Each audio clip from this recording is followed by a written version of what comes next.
Hi welcome to my YouTube family. જો અમે આજે પણ રાધાકૃષ્ણ મંદિર આવી ગયા હતા. તમે જોઈ શકો છો રિલાયન્સ ટાઉનશીપનું રાધાકૃષ્ણ મંદિર. અને અમે આવીને તૈયારીમાં અમે શિવલિંગના દર્શન કર્યા. જો મહાદેવ આજે શિવલિંગ પર દોર્યા છે 20 પિતા, નીલું 20 પિતા, ત્યારથી એ નીલકંઠ કહેવાયા છે. એટલે તમે મહાદેવના 20 પિતા મહાદેવ શિવલિંગ પર દોર્યા છે એટલે નીલકંઠ કહેવાયા છે. નીલકંઠ મહાદેવ છે એ તમે એમના પણ દર્શન કરી શકો છો મહાદેવના. અને આ છે હિંડોળાના દર્શન, જે છે લીલા મેવા હિંડોળા દર્શન. લીલા મેવા હિંડોળા દર્શન. આજે તારીખ છે 1/8/2025 ને શુક્રવાર. તમે હિંડોળાના દર્શન કરી શકો છો. લીલા મેવા હિંડોળા દર્શન તમે જોઈ શકો છો. મસ્ત મજાના ફ્રૂટથી સજાયા છે હિંડોળા. ઠાકોરજી પણ છે અને આ છે ગણપતિ બાપ્પા. તમે ગણેશજીના પણ તમે દર્શન કરી શકો છો.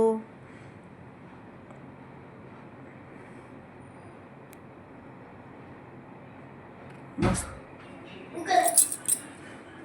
અને આ છે રાધાકૃષ્ણના દર્શન તમે કરી શકો છો. રાધાકૃષ્ણ કેટલા મસ્ત મજાના લાગી રહ્યા છે. રાધાકૃષ્ણ તમે રાધાકૃષ્ણના પણ તમે દર્શન કરી શકો છો. અને અમે હવે ઘરે આવી ગયા. Welcome to my YouTube family. કેમ છો તમે? મજામાં? આઈ હોપ તમે બધા મજામાં છો.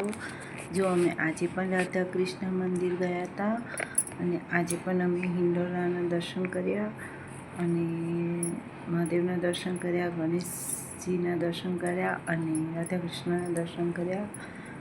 અને અમે રાધાકૃષ્ણ મંદિરથી આવી ગયા છીએ ઘરે. અને હું વિડીયોમાં વ્લોગ બનાવ્યો છે, તેમાં તમે હિંડોળાના અને રાધાકૃષ્ણના, મહાદેવના અને ગણેશજીના તમે દર્શન કરી શકો છો. આઈ હોપ તમને બધાને એવું થતું હશે કે હું રોજ દર્શન કરાવું છું, તો તમને મજા આવે છે કે નહીં તમને ઘર બેઠા દર્શન કરવાની. તો તમે કોમેન્ટ તો કરી શકો છો. સબસ્ક્રાઈબ તો ના કરો પણ કોમેન્ટ તો ખાલી કરી શકો છો, લાઈક કરી શકો છો. અને તમે મને કમેન્ટમાં તમે હા કે ના તમને મજા આવે છે કે નહીં રોજ ઘર બેઠા દર્શન કરવાની, તો મને કમેન્ટમાં તમે લખીને જરૂર કમેન્ટ કરજો. અને ઘણાના મનમાં એવું થતું હશે નહીં કે હું રોજ બ્લોગ બનાવું છું, રોજ મંદિરનો બ્લોગ બનાવું છું, પણ મને ખુશી થાય છે કે બધાને દર્શન કરાવવાની મને બહુ જ ખુશી મળે છે. મને એવું કંઈ છે નહીં, હું ખૂબ ખુશ થાઉં છું બધાને દર્શન કરાવીને. એટલે હું બધાને ઘર બેઠા દર્શન કરાવું છું.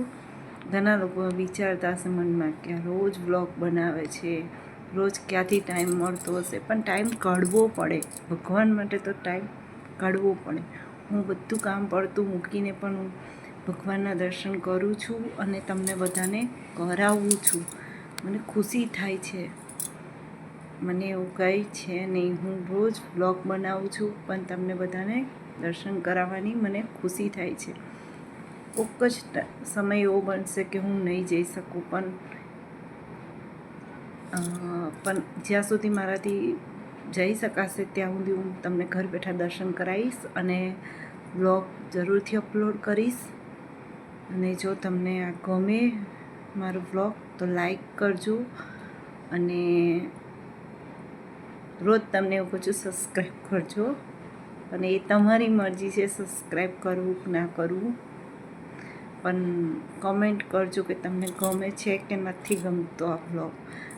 અને હર હર મહાદેવ તો જરૂરથી લખો, કારણ કે શ્રાવણ મહિનો ચાલે છે તો મને ખબર પડે કે તમને ગમે છે. અને બધા પ્રેમથી દર્શન કરજો. મને ખુશી મળે છે તમને બધાને દર્શન કરાવીને. અને મારો આ વ્લોગ જરૂરથી જોજો. બને ત્યાં સુધી હું તમને ઘર બેઠા દર્શન તો કરાવીશ જ. જે દિવસ નહીં બને તે વખતે હું ગમે ત્યાંથી પણ વિડીયો લઈને શોર્ટ્સમાં મૂકી દઈશ, પણ તમે જ્યાં સુધી હું જઈશ ત્યાં સુધી તો હું તમને દર્શન કરાવીશ જ. જય બધાને મારા તરફથી જય શ્રી કૃષ્ણ, જય મહાદેવ, જય ગણેશ.